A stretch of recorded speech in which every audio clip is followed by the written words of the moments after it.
Welcome to our quantum deep dive. Today, we're jumping into something pretty fascinating. It's where really abstract math meets the quantum world, the weird stuff.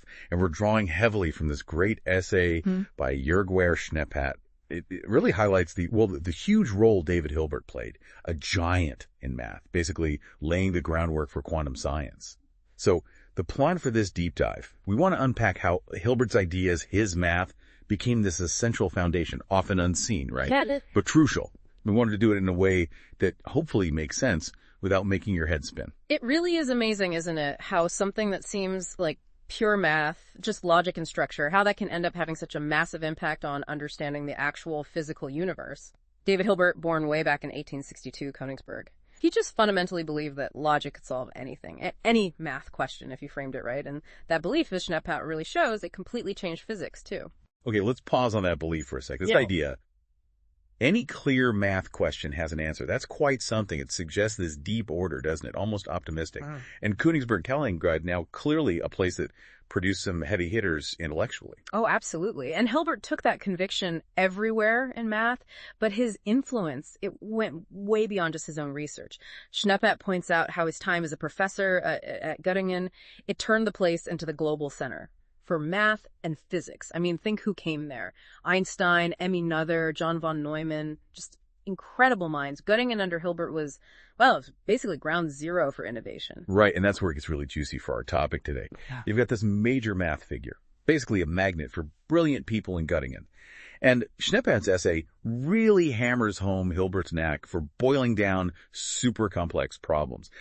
Getting to the abstract core and then solving them step by step. How did that skill set end up being so vital for quantum science, which was just starting up then? Well, if you think about what quantum science is, it's the study of the teeny tiny stuff, atoms, particles, and the rules down there, like you said, they seem bizarre compared to our everyday world. Classical physics just doesn't cut it. Concepts like superposition, a particle being in multiple states at once. Or entanglement, that weird connection. Hilbert's abstract way of thinking, it turned out to be the perfect language for describing things that don't follow our normal intuition. Exactly. Those are the ideas that always feel so counterintuitive. And it always strikes me, math is the language that somehow brings order to it all. Schneeppert mentions quantum science relies heavily on things like linear algebra, differential equations, complex numbers. So how exactly did Hilbert help provide those tools? What were his specific contributions? Okay, this is probably the key point. It brings us straight to Hilbert's arguably most critical contribution for quantum mechanics. Hilbert space. Now, the name sounds technical, I know, but you can kind of think of a Hilbert space as the fundamental... Yeah, the stage where the whole quantum drama plays out. Technically, it's a complete vector space with an inner product. That structure, it lets you define operators, eigenvalues, eigenvectors precisely. And those things are just essential for describing quantum stuff. Okay, complete vector space with an inner product. Still sounds a bit dense. Yeah. But Schneeppert explains it's the basic arena, right, for describing the states of quantum things. Can you maybe give us a more intuitive feel for how that works without getting totally lost in the math weeds? Let's try. Imagine the state of a quantum particle like its energy or its spin. You can picture that state as an arrow, a vector, living inside this Hilbert space. Then the things we can measure, energy, position, whatever, they become mathematical operations. Operators acting on these vectors. And the possible results you can get from a measurement, those are the eigenvalues of that operator. And the probability, the chance of getting a specific result, is tied to how that state vector lines up with special eigenvectors linked to that value. It's like this abstract math space holds all the possibilities and the rules for how they behave. Okay, so the space holds all the possible states, and the math gives us the odds for finding the system in any one state when we look. And Schneeppert really drives this home without Hilbert developing this concept. The basic math tools we use to even talk about quantum phenomena, they just wouldn't be there. It's like trying to write music without notes, maybe. That's a really good analogy, yeah. And Hilbert's influence wasn't just this one thing, huge as it was. Schneeppert also talks about his axiomatic approach, how he approached math itself, like his book Grundlagen Geometrie, Foundations of Geometry, back in 1899.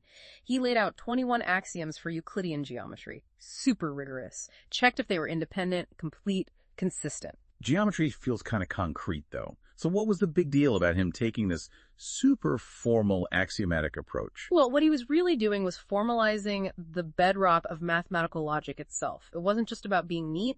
It was about making sure the whole structure of math was logically sound. Super important. And this focus on structure, it echoed through all of math. And not just geometry. Remember the 1900 Math Congress in Paris? Hilbert presented his famous 23 problems, unsolved problems. That list basically set the research agenda for mathematicians for the whole 20th century. Wow.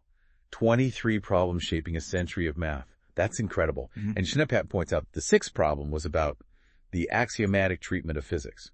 So even way back then, he was thinking about bringing that same mathematical rigor to physics. Exactly. And you see that drive in his collaborations, too. Schneppat highlights his work with Einstein on general relativity, a big one. Einstein had the revolutionary physics insights, right? But Hilbert helped nail down the precise mathematical language needed for the field equations. It was this amazing synergy, physical intuition meeting mathematical rigor. Like two sides of a coin, yeah.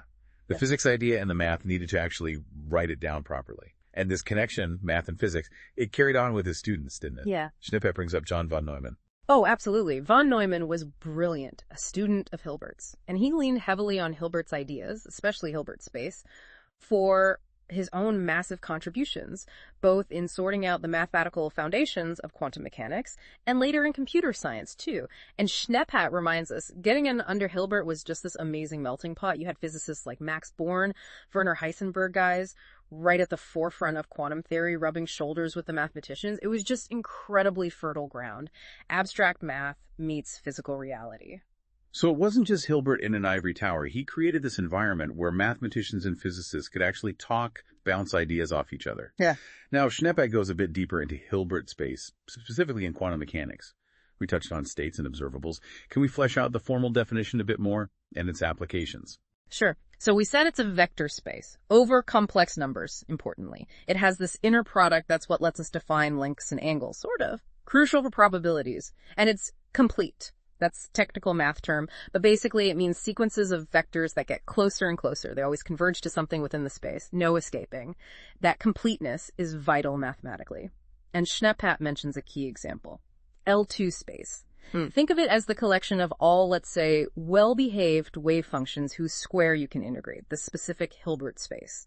It's absolutely fundamental for describing particle wave functions in quantum mechanics. Well-behaved wave functions. Square integrable.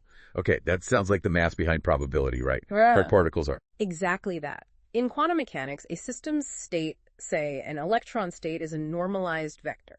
We often write it like high-rangle lives in Hilbert space. Normalized means Langle high Songle equals a 1. Total probability is 1. You find it somewhere. Then physical things we measure, energy, momentum, position, they're represented by specific types of operators, self-adjoint operators, acting on these state vectors, like the Hamiltonian operator. That corresponds to the system's total energy. And this is where the whole probability thing comes in strong. The idea we can't know the exact outcome beforehand, just the odds.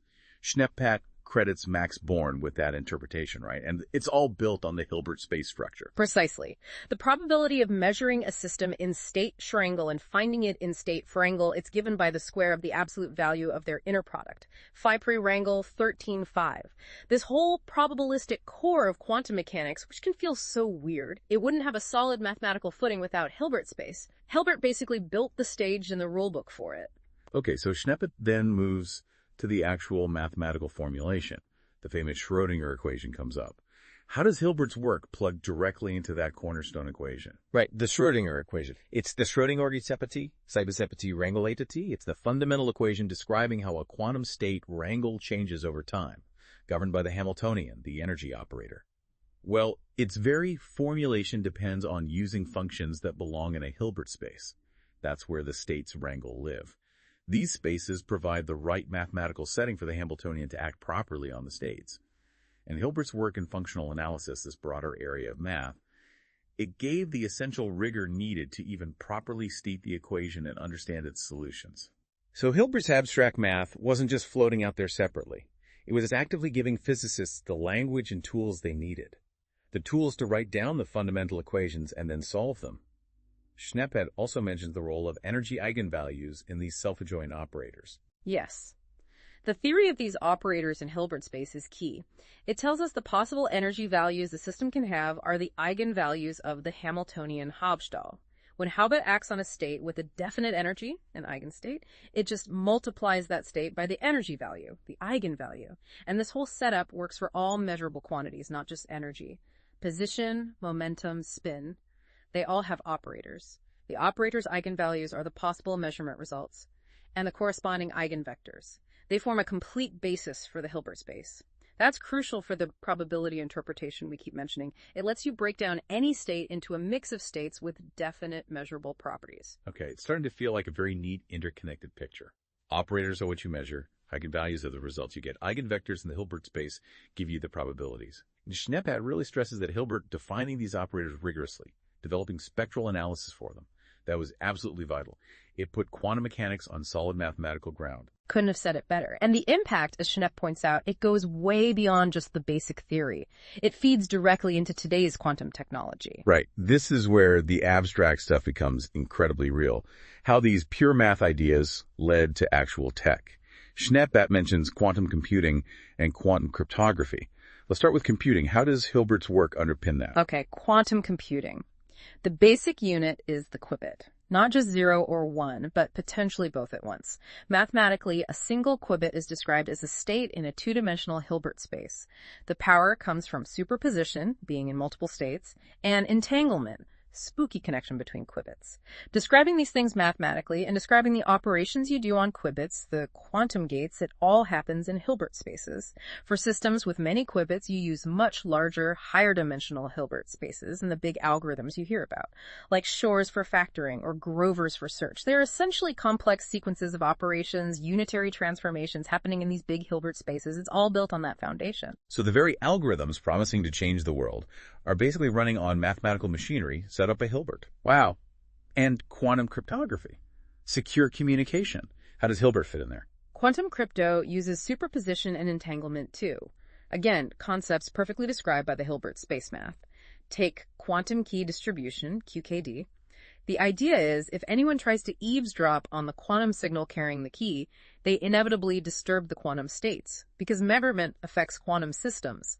And the legitimate users can detect that disturbance. So the security is guaranteed by the laws of quantum mechanics themselves, and the language used to describe those laws and design those systems, deeply rooted in Hilbert's work. It's really something. This abstract math framework helps understand the universe and build practical, powerful tech.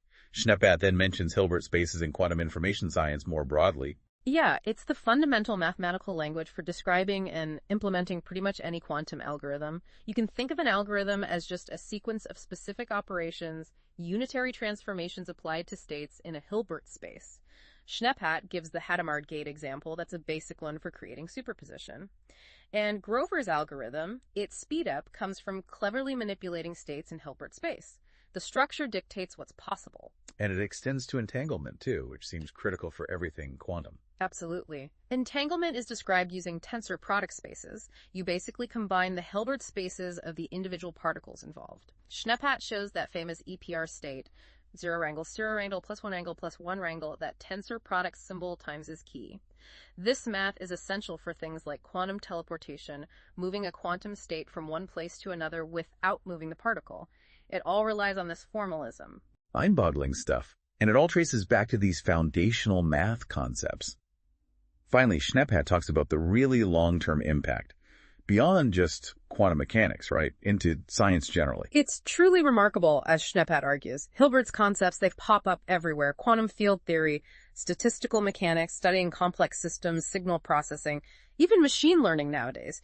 His whole axiomatic way of thinking, his rigorous frameworks, especially things like spectral theory, they keep inspiring new math and physics. So his legacy isn't just the tools, but also a whole approach that keeps driving science forward across so many different fields. And Schneeppat looks ahead too. Things like error-corrected quantum computers, global quantum networks. Yes, and all these potentially world-changing future technologies. Quantum metrology, super precise measurements, they all build on the solid mathematical foundations Hilbert laid down. Schneeppat really makes the case for the incredible power of abstract math to spark technological revolutions. It's profound. It really makes you stop and think, doesn't it? Yeah. How ideas born from pure logic, pure math, can end up completely changing how we see the universe and what we can build. It's a powerful lesson. Absolutely. And as we wrap up this quantum deep dive, drawing on Jorgo Schneeppat's essay, it's just crystal clear. David Hilbert's mathematical work wasn't just helpful, it was indispensable. Essential for developing quantum mechanics in the first place, and still totally crucial for all the tech spinning out of it now. So next time you hear about the weirdness of quantum mechanics, maybe pause and think about the mathematician behind the math. Hilbert's journey into abstract thought ended up shaping our grasp of reality itself. Perhaps it might even tempt you to explore a bit of that mathematical beauty hiding beneath the quantum world. Thanks for joining us on this Quantum Deep Dive.